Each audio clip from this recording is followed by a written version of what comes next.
Assembly సమావేశాలలో CM Revanth Reddy గారి నేతృత్వంలో కీలకమైన బిల్లులు ఎస్సీ వర్గీకరణ మరియు బీసీ రిజర్వేషన్ 42% పెంచుతూ బిల్లు ఆమోదించడంతో జడ్చర్ల కాంగ్రెస్ పార్టీ శ్రేణులు హర్షం వ్యక్తం చేశారు.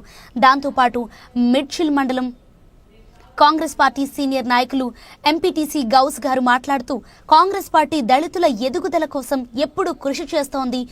అదేవిధంగా ఎస్సీ ఎస్టీ బీసీ మైనారిటీ ఎన్ని వర్గాల వారికి ఫలాలు అందేలా రాజీవ్ యువ వికాస్ పథకంతో నిరుద్యోగ యువతకి ఆర్థిక ఎదుగుదల కోసం ఎంతో ఉపయోగపడుతోందని, అంతేకాకుండా అన్ని వర్గాల ప్రజలకు ప్రభుత్వ ఫలాలు అందేలా ప్రజా ప్రభుత్వం పనిచేస్తోందని తెలియజేశారు. అదేవిధంగా సీఎం రేవంత్ రెడ్డి గారి ఫోటోకి పాలాభిషేకం చేస్తూ హర్షం వ్యక్తం చేశారు.